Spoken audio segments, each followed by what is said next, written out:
It seems as though the community is getting closer and closer to a solution to the Helium network gaming problem. A few days ago, a well-articulated Reddit post caught the attention of Helium CEO Amir Halim, which sparked a conversation regarding a potential solution that could fix the gaming problem on the Helium network. A large part of the proposed solution is the use of mapper hardware to physically map and confirm hotspot locations across the world. Helium mapping has always been a part of the network, but this might bring it into the limelight. I have also decided to purchase my own Helium mapper kit in an attempt to map my location as it is currently unmapped. There is also a very interesting community created site called Susspots that documents suspicious miners across the world. All this and more in today's video.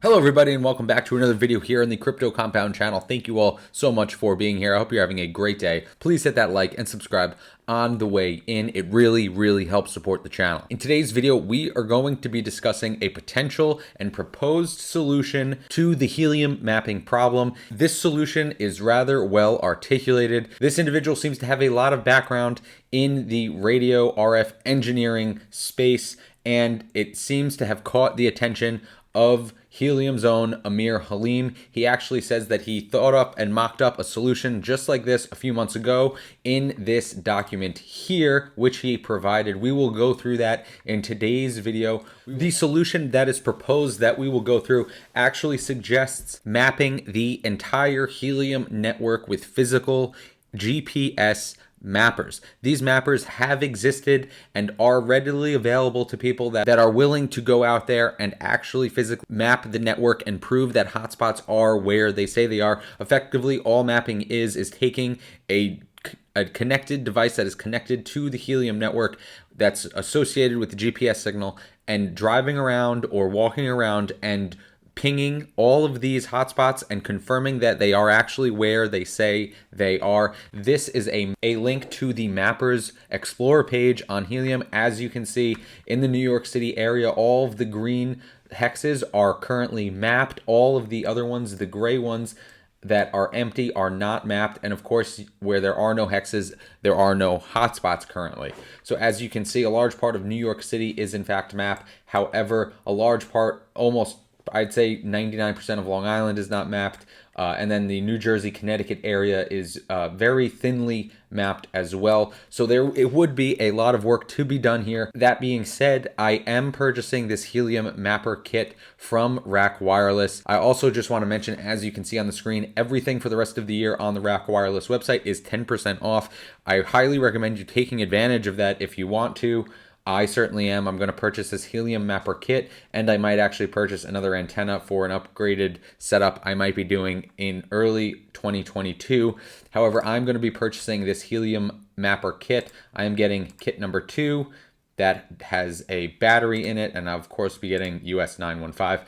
More updates on this to come. I just wanted to highlight this, that it is available. It's sort of a plug and play kind of thing once you connect it to the console. It is a little bit technical. I am willing to learn, however, so that is going to be very interesting. And of course, the Helium community has a lot of resources, so I think I should be able to get it done, and I really do want to take advantage of the 10% off that is on the Rack website for the rest of the year. Now, we will also be taking a look at this website here, which is a new website, and it highlights suspicious activity, suspicious hotspots, and documents them with reasons and a few other statistics that are super interesting. And then you can click here and you could go directly to the miner on the Explorer and see what is going on. We'll take a look at this after we do take a look at this solution here. So as you can see, want to fix the spoofing problem, do this. This is the post here. As you can see, here are the credentials of the person in this first few lines: ham radio veteran, RF engineer, and something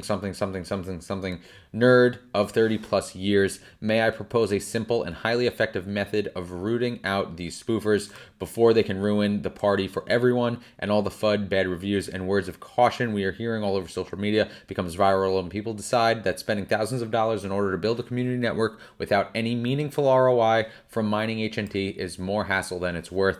So he's basically saying this will fix the solution, and of course, I think spoofing and gaming of the network are the biggest criticisms of the network to date. So this is a critical problem that Helium does need to fix. The question is, what is the right way to do it? How will we do it? Who will control the mechanisms that ban people from gaming or spoofing? And how can you prove 100% that those people are doing it? His proposal is as follows. Allow people to use low-RAN RF scanner hardware on their persons, in their car, truck, RVs, heck, even on their baby strollers if they want, and collect the valuable real-life RF propagation data and reward them in HNT for doing so. You decide how much and by which mechanism, but crowdsource this and see how fast the bad players are going to run with their tails between their legs. So he is proposing that Helium, just like they incentivize mining, incentivizes mapping as well. Mapping and proving that these hotspots are where they are saying they are.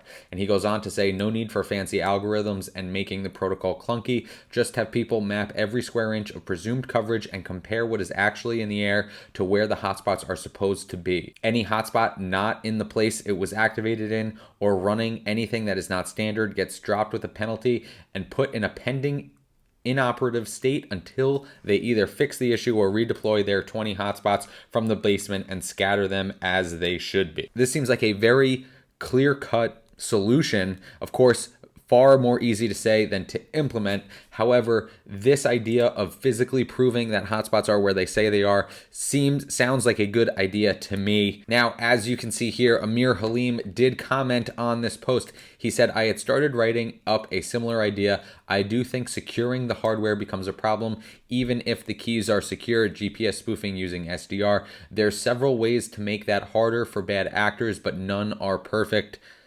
And there is a link to the document here. As you can see, this is the document. You can see this was being worked on between August and September. It seems like a draft that Amir himself did write up, and it basically articulates a little bit more technically what that Reddit post just said. As you can see here, we propose a scheme where a secure GPS tracking device working in concert with a hosted Helium router act as a mobile verifier of hotspots. Of course, there is much more detail here with regards to the hardware, how it would work, how it would be incentivized, who would control it. I'll put a link to this in the description below if you want to read through it. It is not too long, it's rather brief, but it is pretty in-depth and it is really, really interesting. If we go back to the Reddit post, there is a lot of interesting commentary down below, and here Amir himself does continue to discuss how he feels about this subject. Now, the author of the post replies to Amir down below. He says he agrees and just explains how quickly he imagines this would be a feasible solution and would eliminate 99% of the spoofers that are not technical enough to spoof GPS locations or things like that. Of course, there's a lot of other details here. I'll also put a link down below to this Reddit thread. It is super interesting. There's a lot of ideas in here. Some good, some worse, but it is super, super interesting. Amir down here replies to somebody who thinks this is a crazy idea and has a different solution. Amir then says, would love to read more about your idea. Someone here also mentions the Demo network that you guys might have heard about. It is a very interesting new network that we might cover here on the channel, but we won't go there just yet. The author down below further goes on to explain how the incentives might work. He says the harder place to get to, the fewer RF scanners in the area, the higher the reward for independent coverage mappers should be. Of course, Helium itself, with regards to the hotspots, is an incentive-based network, and it clearly has worked for the hotspots. Perhaps if this mapping solution was put into place, I imagine that the incentives there would also work for that solution. Amir below continues to explain how the network itself and the community would actually all do this validation and this confirming of hotspot locations themselves, and how they would be incentivized to do so. You wouldn't have to rely on anyone else. He replies to this person up below, and he says, the idea would be that anyone can buy the mapping device. You wouldn't have to wait for someone else to visit you. Of course, requires the hardware to be relatively tamper-proof. So basically, as long as the hardware is sort of plug and play, this type of incentive network or this type of incentive structure would actually work in mapping the entire Helium network hotspot by hotspot, even if it means some people in remote areas mapping their hotspots themselves. This person says that it's crazy to have everyone buy their own device, etc., etc.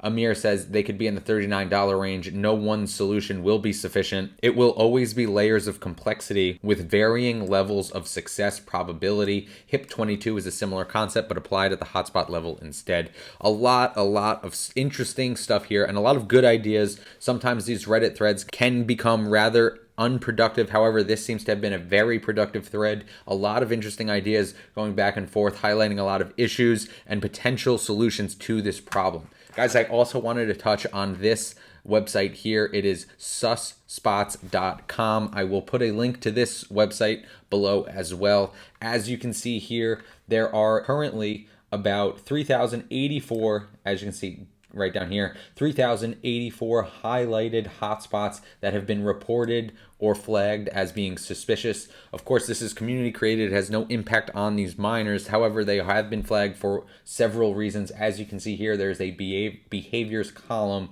and they highlight some of the reasons why they have been flagged: the date, the relayed status, the 24-hour rewards, the actual status of the miner, the maker, owner wallet, and name, and a link to the explorer here. This is super interesting. We're going to take a look at some of these. First, I want to find one where the rewards are super high, or at least above average. I think right now the average is around 0.14. So let's try and find one that's earning over 0.2. Let's look at this one here. So 24-hour rewards, 0.43. That is very high. That is more than double the average on the network right now. If we click this, let's see what it looks like. As you can see, this looks a lot like one of the spots that I highlighted in the video yesterday. It seems as though the 24-hour rewards are actually zero. However, there was one day that earned 0.451 HNT, which is super high. And as you can see, this is one of these unnatural clusters. I'm sure that every hotspot in this cluster is actually highlighted onto this suspicious hotspots website. However, as you can see, this is clearly some gaming going on. This is not normal. This is not how the network is built when it is built organically. Some of the notes here say there is a perfect layout, similar witness list, long witnesses, impossible location. So as you can see, there's some information here regarding why it is flagged, and the look of this here does not help. However, it does mention that it is offline, which is interesting. Perhaps it was just turned off about a week ago. That might make sense because of proof of coverage v11, as we mentioned in yesterday's video. Let's take a look at this one down here, also earning a good amount of H&T. This one is synced, 1 transmit scale, and is doing well above average. It is also in this area where there seems to be a lot of course, this here is clearly gaming going on. This also does not look very organic. As you can see, there's almost no hexes with more than one. So this looks like it would be a spoofer or a gamer. As you can see, it looks like it was just turned on December 21st and is doing a significant amount of earnings, about $100 a week. 2.66 HNT so far. So I just wanted to highlight this website. I'll put a link down below. It's super interesting. You could click around, see why people have flagged them. Of course, this is not anything that affects these hotspots. It is just these are just ones that are flagged for whatever reason by whatever community members are flagging them. It's just interesting to go through and see what is highlighted and what is not. Well, guys, I hope that sheds a little bit more light on this gaming problem we are facing. Hopefully there's a solution sooner rather than later. However, like I said, I'm going to be purchasing that mapper. Hopefully I will get it up and running and be able to start mapping this New York City area once I have it. And again, don't forget, there's 10% off the rest of the year on that rack website. I'll put a link down below and links to all the other websites